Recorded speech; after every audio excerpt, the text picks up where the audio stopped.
how important is emotional intelligence to an entrepreneur? Is that related to what we're speaking of here? Yeah. So I think emotional intelligence is another way to think about it.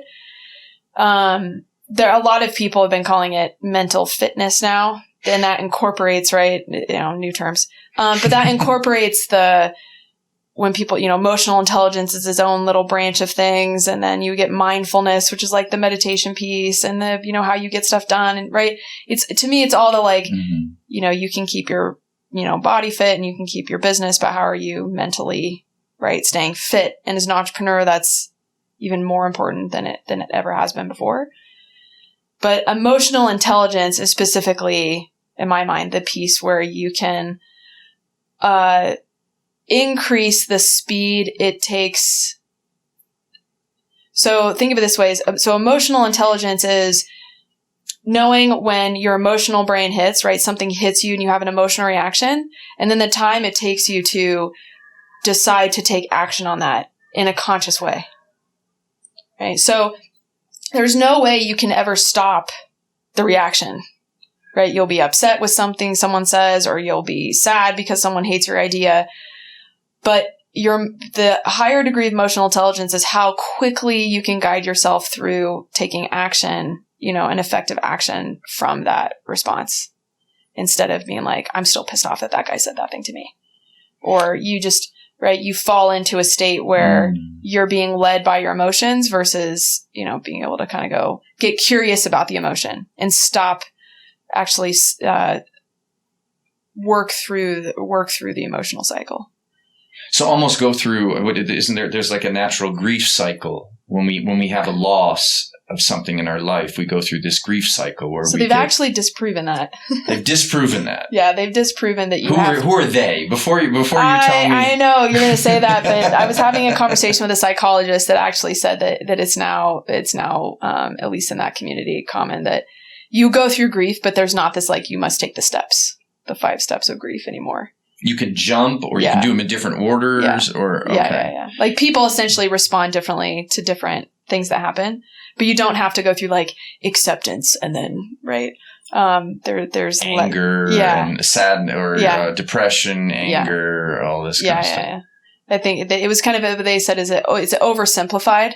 Really is what it was. But what's important about that sort of thing, is it related to, I guess what I'm getting at, is it related to this emotional fitness or emotional resiliency? So emotional resilience, it is true that you are going to so say someone says something to you and you react, and you're going to either, right, they say, fight or flight. And then there's actually 2 other ones that people miss, which is, either you're going to console or try to, you're either going to shut down, go silent, or the other one is, I can't think of exactly the term. Bargaining or negotiating. Essentially or that kind of that. You're trying to calm it over. You think of it that way.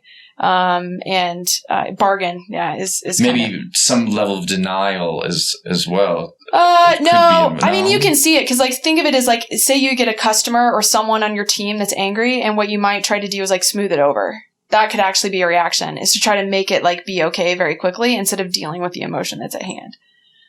So if someone gets angry in the room, you'd be like, oh no, here's why it's okay. And you're trying to kind of, convince the person that, there's no need to be angry. But that is an emotional reaction to try to kind of depress the situation. But anyway, right. You're going to, if something happens to you as an entrepreneur, which is going to happen more often, someone says, this is a stupid idea. You're going to, either going to try to convince them, it's not, you're going to just remove yourself from the situation. You're going to get angry, or you're just going to shut down, right? It's kind of, it's more of those states. Well, if you can catch your reaction instead and go, oh, that's interesting. That really upset me. How do I actually want to behave now?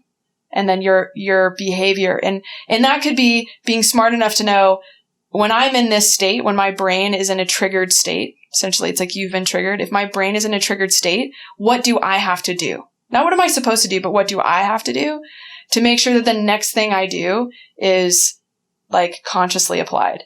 So it could be, hey, I'm really sorry. I need to remove myself from this situation. It takes me a day. I have to go on a bike ride, or, and the emotional resilience to me, or the emotional intelligence, is how quickly you can get from a triggered state to a, mentally like healthy state again, or a conscious state where, like we're talking now, right? We're just hanging out. We're having conversation. Right. I don't think either one of us are. We're not in any of this like extreme sadness or anger or something like that. How can I get back to my neutral brain from that triggered state? Mm-hmm. But knowing emotional intelligence is knowing and accepting you're in a triggered state, and you need to be careful about what you do, right? Instead of just like flying into it. So if you get overly passionate entrepreneurs that are completely, running around in a triggered state, then they're going to upset people. They're going to alienate people. They're going to convince investors they're a bad investment opportunity because they're not listening. Versus, and I think again, in the mental, right, in that mental fitness space, this is what's important for entrepreneurs, is if they are in a triggered state because they're so stressed about the success of their company, right? They're not thinking clearly. That's what I was going to get to. Yeah. Yeah. So that mental fitness is understanding so the emotional intelligence piece is, I know I've just been triggered. What do I do? Mental fitness is saying, what are the things I need to do to be fit and to be in a neutral and strategic state of mind for my company and for the people around me? Whether that's, I take time every day, I remove myself from email, I meditate, right? Those are all the things where it's like, I know that you're doing all of that work so that when you get into triggered states, you do better, or you're not sitting in a triggered state all the time. Or you have enough time. I mean, what I'm noticing just with this little operation that I have here, there just aren't enough, there are not enough hours in the day to do what I'm doing. So I have to step back and I have to say, I either have to prioritize, I have to cut down on something, I have to find another way to fix the process. But if you're constantly on the treadmill, you have and you're in that anxiety state, you don't have the time to sit back and think about maybe a better way to do things. I think that's slightly different than flying off the handle at somebody, but it also involves this, Yeah. Well, I mean, being triggered, right, doesn't mean it doesn't have to be something somebody sees. It can be as just someone says something and it annoys you. You've just been triggered, right? Or someone says something you've disagreed in a meeting, right? Or your, wife asks you why you haven't, cleaned the kitchen yet for her. You're right. And you get that, right? Everyone knows what the reaction is. That's a triggered state. And, what are you going to do with that triggered state? Do you just like, okay, I need to take a big breath because it's a small one? Do I need to leave the room? Do I need to go take a run? It's like, because it could also be a signal if you're getting triggered all the time. So again, that's that emotional intelligence piece.